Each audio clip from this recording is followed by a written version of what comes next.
இப்போ உதயநிதி அவர்கள் பேசியதற்கு கைது தேவையா அப்படின்றதா விஷயம்.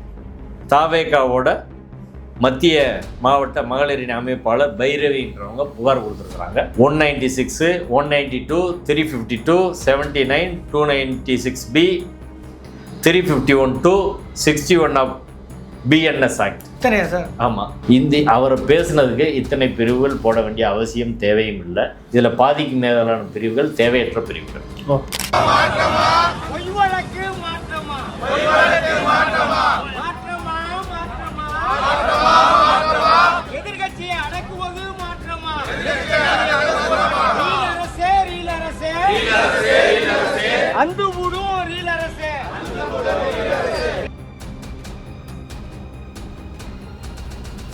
சார், உதயநிதி கைதுங்கிறது ஒரு பெரிய பேசும் பொருளாக எல்லா பக்கமும் இருக்குது. இன்னொன்று போராட்டங்கிறது தமிழ்நாடு முழுக்க வெடிச்சிருக்குது. குடும்ப விரிப்பு நடந்திருக்கிறது.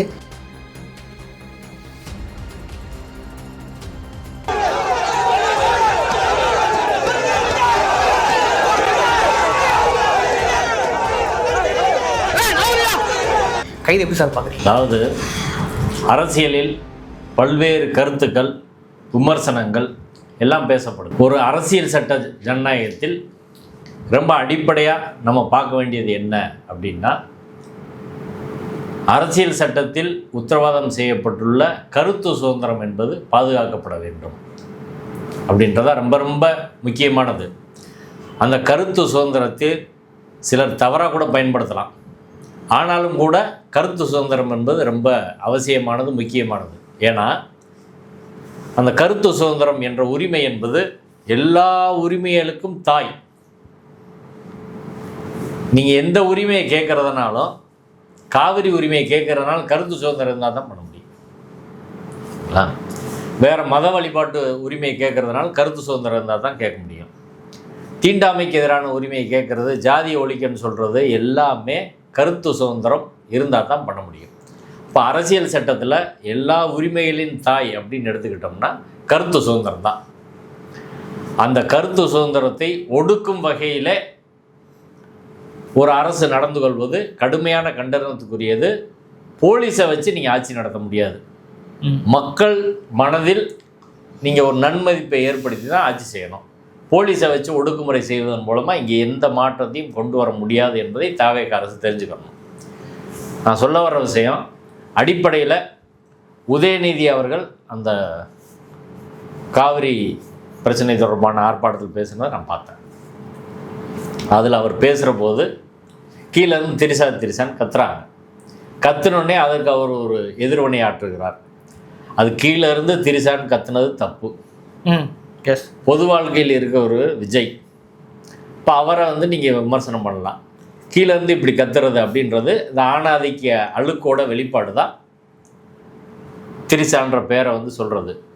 திரிசா அவர்களை விமர்சிக்கக்கூடாதா அப்படின்னா, திரிசா அவர்கள் சசிகலாவை போல் அரசியலில் நேரடியாக இன்ஃப்ளூயன்ஸ் பண்ணக்கூடிய ஒரு ஆளாக வந்தால் நீங்கள் விமர்சிக்கலாம்.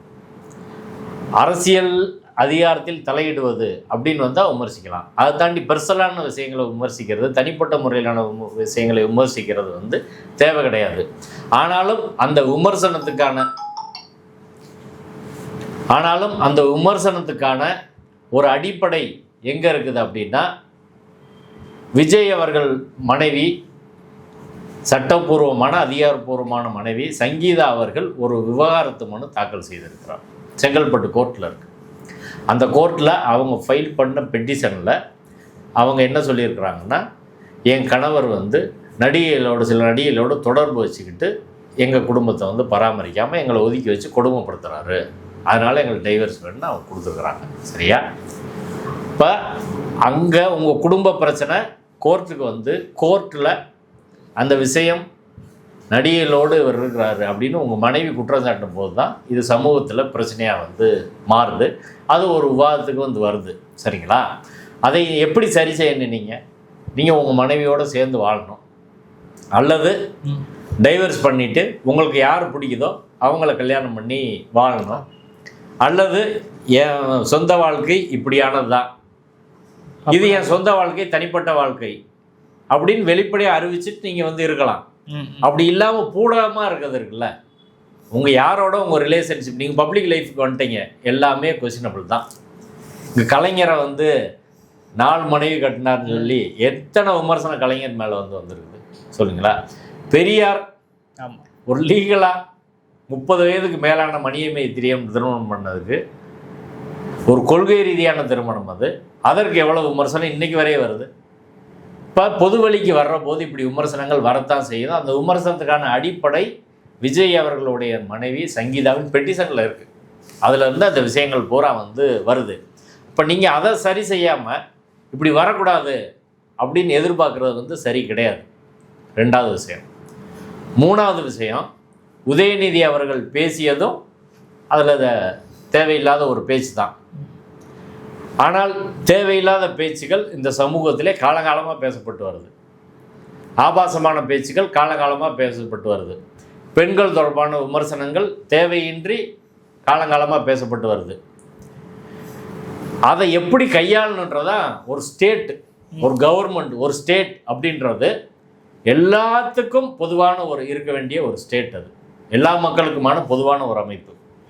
அப்படி இருக்க வேண்டிய அமைப்பு எதை நீங்கள் ஃபாலோ பண்ணணும்னா அரசியல் சட்டத்தை ஃபாலோ பண்ணணும். அரசியல் சட்டத்தில் கருத்துரிமை என்பது அடிப்படை உரிமையாக இருக்குது.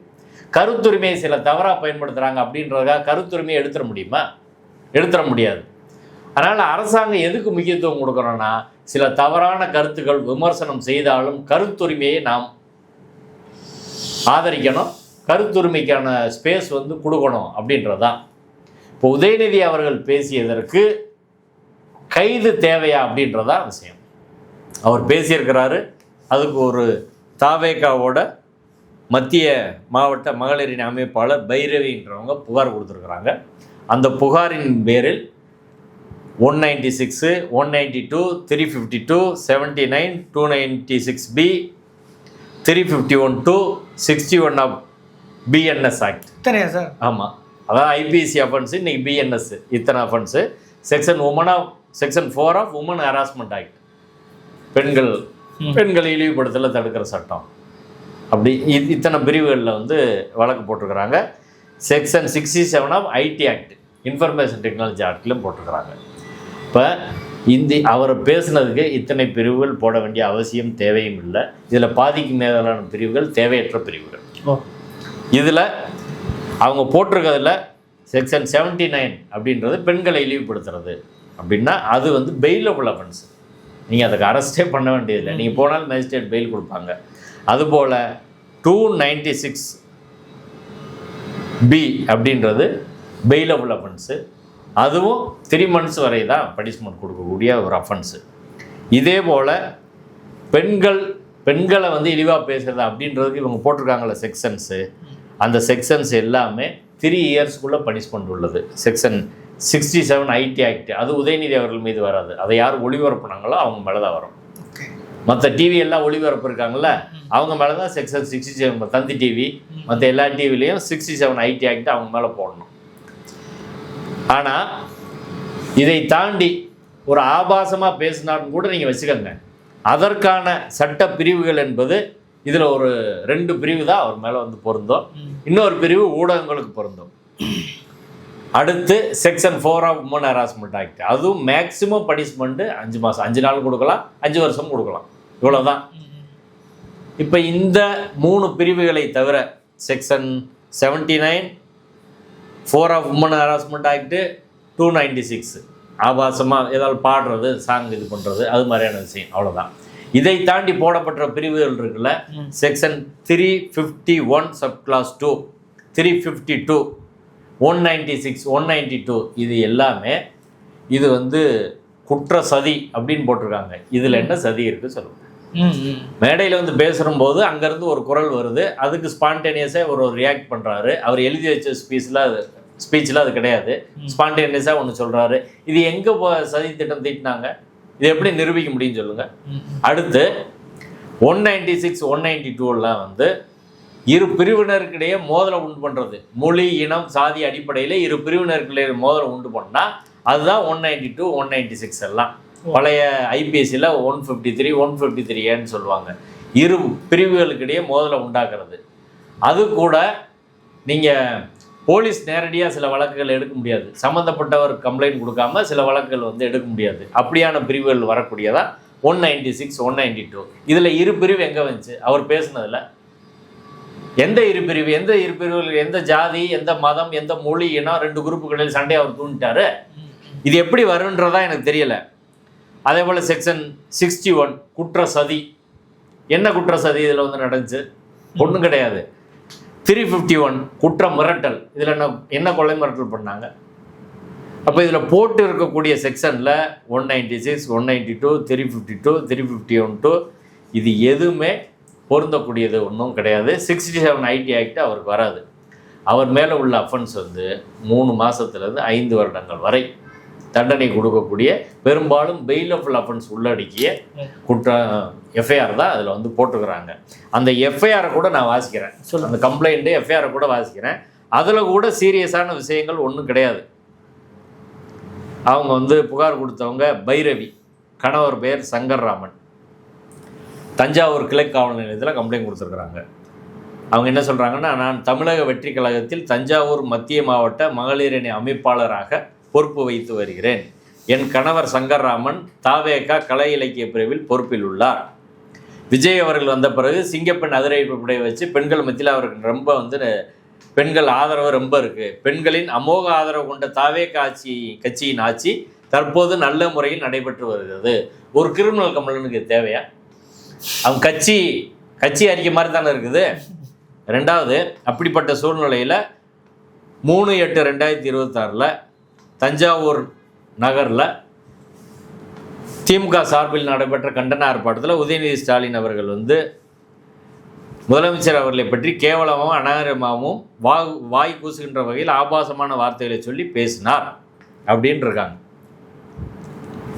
அதில் கீழிருந்து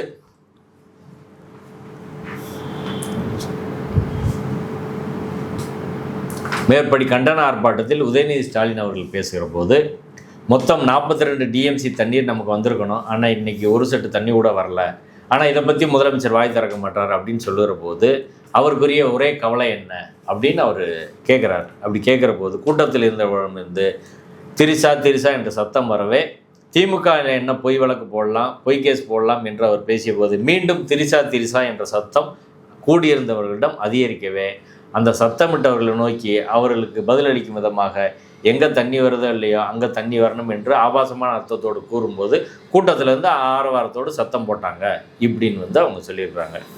இதில் முதலமைச்சர் அவர்களே உதயநிதி அவர்கள் குறிப்பிட்டு பேசுகையில் பாலியல் ரீதியாக உள்நோக்கத்தோடு நடிகை திரிசா அவர்களை கொச்சைப்படுத்தும் விதமாகவும் பெண்மையை களங்கப்படுத்தி மன உளைச்சலை ஏற்படுத்தும் விதம், பெண்களை இழிவுபடுத்தும் விதமாக பேசியுள்ளார். இது தெரிஞ்சுக்கிட்ட நிறைய பேர் வந்து உதயநிதி ஸ்டாலின் அவருடைய இந்த அநாகரிகமான செயலை தெரிந்து கொண்டு ஏராளமான பெண்கள் என்னிடம் வந்து உதயநிதி ஸ்டாலின் மற்றும் அவருடன் அருகருக்கத்தகையில் பேசியது மற்றும் நடந்து கொண்டது என்னை போல அவர்கள் மனத்தையும் புண்படுத்தி உள்ளதாகவும் அதற்கு உடனடியாக சட்ட ரீதியாக நடவடிக்கை எடுக்கப்பட்டால் பெரிய கலவரத்தை ஏற்படுத்தும் என கொந்தளித்தனர். இதுதான் மனசை புண்படுத்திருச்சு அப்படின்னா, மனசை புண்படுத்திருச்சுன்னா சம்மந்தப்பட்ட நபர் டிஃபமேஷன் போடலாம். திரிசா அவர்களை வந்து கொச்சைப்படுத்தி யாராலும் பேசினா அவங்களுக்கு சமூக நன்மதிப்பு சீர்குலைஞ்சிருச்சுன்னா டிஃபமேஷன் ப்ரைவேட் கம்ப்ளைண்ட்னா கோர்ட்டில் தான் ஃபைல் பண்ண முடியும். சட்டத்தில் நீங்கள் புரிஞ்சுக்கணும், சட்டத்தில் குற்றத்திற்கான பிரிவுகள் இருக்குது. அதில் கூட எதை எங்கே ஃபைல் பண்ணணும், எதில் வழக்கு போடணும், எதில் கைது பண்ணணும், இதெல்லாம் இருக்குது. டிஃபமேஷன் ஒருத்தரை பற்றி இதெல்லாம் பேசுகிற விஷயங்கள் இப்போ உதயநிதி அவர்கள் பேசினதெல்லாம் வந்து பெரும்பாலும் டிஃபமேஷன் இல்லை வந்து பெண்களை இழிவுபடுத்தி பேசுகிறது அப்படின்ற வகையில் மட்டும்தான் வரும். டிஃபமேஷனாக ஒருத்தவங்க ஃபீல் பண்ணுறாங்க, ஏன்னா அவர் அவமரியாதை பண்ணி பேசிட்டாருன்னா ப்ரைவேட் கம்ப்ளைண்ட்டாக போய் கோர்ட்டில் வந்து ஃபைல் பண்ணணும், அவ்வளோதான் விஷயம். போலீஸ் அதில் எஃப்ஐஆர் ரெஜிஸ்டர் பண்ணுறதுக்கு அதிகாரம் இல்லை, கைது பண்ணுறதுக்கான அதிகாரம் இல்லை. அதை தாண்டி பெண்களை இழிவுபடுத்திட்டாங்க அப்படின்னு ஒரு செக்ஷன் போட்டாலும் அதுலேயும் கூட கைது தேவை கிடையாது. ஏன்னா உச்சநீதிமன்றம் அர்னேஷ்குமார் வழக்கில் 7 ஆண்டுகளுக்கு குறைவாக சிறை தண்டனை விதிக்கக்கூடிய வழக்குகளில் கைது தேவையே கிடையாது அப்படின்றத மிக தெளிவாக சொல்லியிருக்கிறாங்க. உச்சநீதிமன்றம் பல்வேறு வழக்குகளில் எல்லா வழக்குகளையும் கைது பண்ணாதீங்க, தேவையில்லை அப்படின்னு சொல்கிறாங்க. சரிங்களா? போன ஆட்சியில் இதே போல் ஆபாசமாக இன்னைக்கு வரை ஆபாசமாக தாவேக்கா ஐடி விங் தாவேக்கா பேசிகிட்டு இருக்காங்க. எத்தனை பேர் தூக்கி உள்ளே வைக்கிற சொல்லுங்கள்? கனிமொழி அவர்களை பற்றி பேசாத ஆபாச பேச்சா?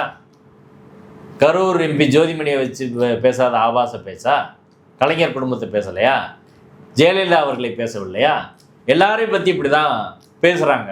அப்போ அந்த சில விஷயங்களை வந்து கடந்து போய் பொது வழியில் அதற்குரிய பதிலை தான் சொல்லணுமே தவிர அரசியலை தான் எதிர்கொள்ளணும்.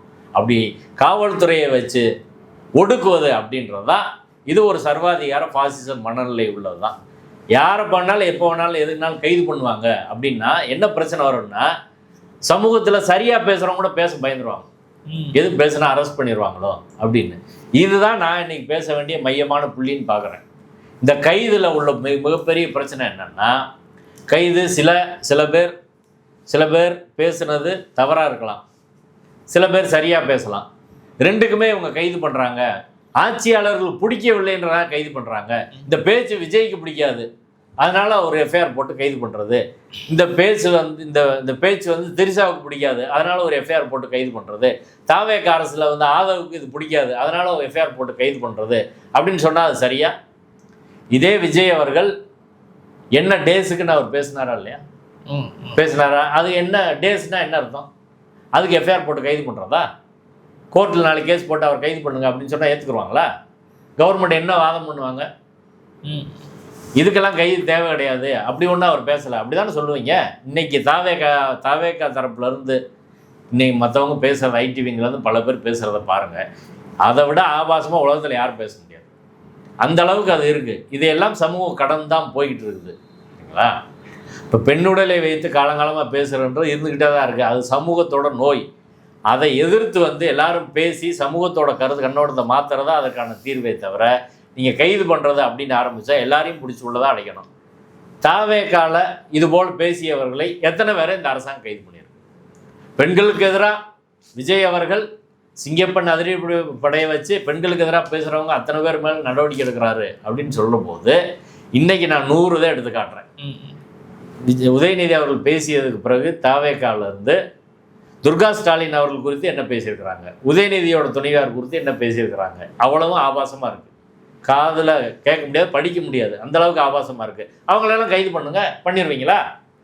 தாவேகால வீடியோ எடுத்து கட்சி பதவி தர்றோம் அப்படின்னு மிரட்டி அவ்வளோ பெரிய அஃபென்ஸ் பண்ணவங்கள கூட கைது பண்ணுறதில்ல. அப்படி தான் இருக்குது. ஜாதி ரீதியாக நாமக்கல் மாவட்ட செயலாளர் நேரடியாக ஜாதியை சொல்லி பேசுகிறாரு. இத்தனை பேர் ஆர்ப்பாட்டம் நடத்தினாங்க, தமிழ் புலிகள் உட்பட, ஒன்றுமே வந்து செய்யலை. இங்கே சிறுவைகுண்டம் எம்எல்ஏ சரவணன் அவர் என்ன பண்ணார்னு எல்லாரும் வெளியில் வந்துச்சு. என்ன நடவடிக்கை எடுத்தாங்க? இதை கேட்குற பத்திரிகையாளரில் தாக்குறது அப்படின்றதா அது நடக்குது. கபில்னு ஒரு எம்எல்ஏ தினமலர் ரிப்போர்ட்டரையும் முதல்ல ஒரு பத்திரிகையாளர் தாக்குறாங்க. கேட்க போன வீடியோ எடுத்தவங்களையும் தினமலர் விஜய் அவர்களை முழுமையாக ஆதரிக்கக்கூடிய தினமலரையும் தினகர் ரிப்போர்ட்டையும் கடுமையாக தாக்கிறாங்க, ஆஸ்பத்திரியில் நடக்கிறாங்க. அப்போ இவ்வளவு தூரம் நடக்குது. எல்லாத்துக்கும் ஒரு அரசாங்கன்றது யார் தவறு பண்ணாலும் நடவடிக்கை எடுக்கணும்ல.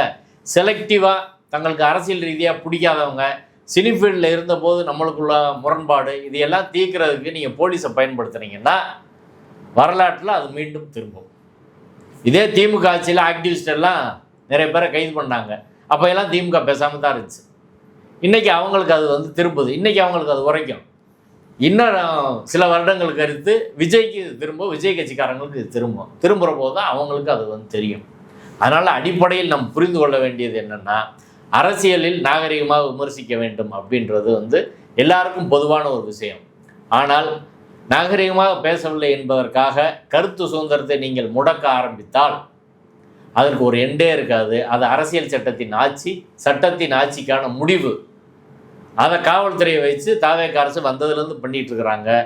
எதுக்கு எடுத்தாலும் கைது அப்படின்ற ஒரு அணுகுமுறை என்பது அரசியல் சட்டத்தின் ஆட்சி உச்சநீதிமன்ற தீர்ப்பு எல்லாத்துக்கும் எதிரானது. அதை அவர்கள் செய்தால் அவர்களுக்கு ஒரு நாள் திரும்பும் என்பதை அவங்க வந்து புரிஞ்சுக்கணும்.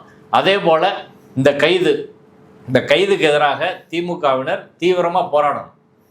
இந்த கைது மட்டும் இல்லை, எல்லா பிரச்சனையும் தீவிரமாக போராடணும். குடும்ப வச்சுக்காங்க, எல்லா இடங்களையும் பிரச்சனை தீவிரமாக இந்த கைதுக்கு போராடுறது மட்டும் இல்லை, இன்னும் மக்கள் பிரச்சனைக்கெல்லாம் இன்னும் தீவிரமாக களத்தில் இறங்கி போராடணும்.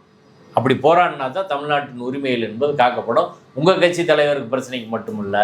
இப்போ நீட் வந்துச்சு, காங்கிரஸ் கட்சி கேரளாவில் இருக்காங்க, பெங்களூரில், கர்நாடகாவில் இருக்கிறாங்க. ஒரு 1,00,000 பேரை தட்டி போராட வேண்டியதானே? ஜந்தர் மந்தருக்கு போராட்டத்துக்கு ஆதரவாக ஏன் செய்ய மாட்டாங்க? தமிழ்நாட்டில் ஏன் நீட்டுக்கு வந்து எந்த பெரிய கட்சியும் அப்படி வந்து பண்ணலை? அப்போ மக்கள் பிரச்சனைக்கும் அதுபோல் தீவிரமாக களத்தில் இறங்கணும். தமிழ்நாடு என்பது ஒரு போராட்டங்களின் வழியாக தொடர்ச்சியாக தனது இருப்பை தக்க வைத்திருக்கிற ஒரு மாநிலம் அது. அப்போ இங்கே போராட்ட உரிமையை ஒடுக்குறது அப்படின்றது ஒரு சரியான போக்கு கிடையாது. விஜய் அவர்கள் ஆட்சி ஆரம்பத்துலேருந்தே அதை பண்ணுறாங்க. போலீஸை வச்சு ஒருத்தர் ஆட்சி பண்ணி ஒருபோதும் அவர் நிலைச்சி இருக்கவே முடியாது. இது யாருக்கு பின்னணி, என்ன பிரச்சனை, இதெல்லாம் நம்மளுக்கு தெரியாது. ஆனால் நம்மளுக்கு வெளிப்படையாக தெரிந்த விஷயங்கள்னு சொல்கிறோம். இது சட்டப்படியான கைது கிடையாது. இந்த கைது வன்மையாக கண்டிக்கத்தகுது. உதயநிதி அவர்கள் பேசியது சரியல்ல, கூட்டத்திலேருந்து அப்படி கத்துனது சரியல்ல. அதை அரசியல் ரீதியாக விமர்சனம் செய்து தான் பேச வேண்டுமே தவிர, காவல்துறை இருக்கிறது, அதிகாரம் இருக்கிறது என்பதற்காக நீங்கள் கைது செய்தால் அது சட்டத்தின் ஆட்சியை முடிவு கொண்டு வந்துடும், உங்கள் ஆட்சியை முடிவு கொண்டு வந்துடும். இதே ஆதவர்ஜுனா அவர்கள் கரூர் பிரச்சனையை ஒட்டி மெரினாவில் புரட்சி வெடிக்கும் அப்படின்னு ட்வீட் போட்டார். அன்னைக்கு அதுக்கு எஃப்ஐஆர் போட்டாங்க. அவர் உடனே உயர்நீதிமன்றத்துக்கு போனார். இது கருத்து சுதந்திரம், இது எப்படி இது காவல்துறை எஃப்ஐஆர் போட முடியும் அப்படின்னு. உயர்நீதிமன்றம் அதை ரத்து பண்ணாங்க, கண்டிச்சாங்க. கருத்து சுதந்திரம் பேசுகிறதெல்லாம் நீங்கள் வழக்கு போட்டு நெருக்கடி பண்ண முடியாது அப்படின்னு சொன்னாங்க. அது இன்னைக்கு உதயநிதி அவர்கள் பொருந்துமா இல்லையா? சரியா? அதாவது விமர்சனத்தை விமர்சனத்தால் எதிர்கொள்ளுங்கள். ஆபாசமாக பேசினாலும் நீங்கள் சரியாக பேசுங்க. அதான் இந்த சமுதாயத்துக்கான நல்ல செய்தியை தருமே தவிர, அதை தாண்டி நீங்கள் இப்போ கைது செய்கிறது, இப்போ திமுகவுக்கு சாதகமாக தான் மாறி இருக்கிறது. களத்தில் திமுக இருக்கும் என்ற நிலையைத்தான் உருவாக்கி இருக்கிறது. போலீஸை வைத்து செய்த அத்தனை நடவடிக்கையும் ஜெயலலிதா அவர்கள் செஞ்சார். கருணாநிதியை கைது பண்ணி, கலைஞர் அவர்களே கைது பண்ணி. அவங்களுக்கு என்ன நடந்துச்சு? இதே தான் நடக்கும். அதனால் கைதுகளின் வழியாக உங்கள் அரசியலை நீங்கள் தக்க வைக்க முடியாது என்பதை புரிந்து கொள்ள வேண்டும் என்பதுதான் என் கருத்து. சார், நாளைக்கு பட்ஜெட் கூட்டம் துவங்க இருக்கிறது. உண்மையில இந்த மாதிரியான கைதும் ஒரு ஒரு ஒரு சம்பவமாக பார்க்குறாங்க. ஆமாம், இன்றைக்கி திமுக காரங்களாம் என்ன சொல்கிறாங்கன்னா, பட்ஜெட் கூட்டத்தில் உதயநிதி அவர்களை எதிர்கொள்ள முடியாமல் தான் விஜய் அவர்கள் இப்படி செய்கிறாங்க அப்படின்னு சொல்லியிருக்கு. இது திமுகவுக்கு சாதகமாக தான் போகும். சரி, கைது பண்ணி என்ன செய்ய முடியும்? தூக்கில் போட்டுருவீங்களா? சுட்டு கொண்டுருவீங்களா? ஒன்றும் கிடையாதுல்ல. அது இங்கே ரிமாண்டே பண்ண வேண்டிய ஒரு அஃபென்ஸ் கிடையாது, வெளியே வந்துடலாம். அல்லது அதை தாண்டி பண்ணால் 2-3 நாள் ஜெயிலில் வெளியே வருவாங்க. அதை தாண்டி என்ன செஞ்சிட முடியும்? உதயநிதி அவர்களுக்கு அதனால் கட்சியிலையும் இதுலேயும் இமேஜ் கூட தான் போகுது. அதை தாண்டி அதில் ஒன்றும் இல்லை. அதான் சொல்கிறேன், நீங்கள் கருத்தை கதர்ந்தால் எதிர்கொள்ள வேண்டும். அப்படி தான் விமர்சனம் பண்ணணும். விமர்சனத்தை எதிர்கொள்ளணும். நாளைக்கு இந்த செய்தி என்பது தாவேகாவுக்கு எதிராக தான் போகுது. சட்டப்பேரவைக்கு உதயநிதி வந்தாலும் வரலான்னா அவர் தான் பேசு பொருளாக இருக்க போகிறார். அரசியல் ரீதியாக தாவேகா அரசு எடுத்த ஒரு தவறான முடிவு.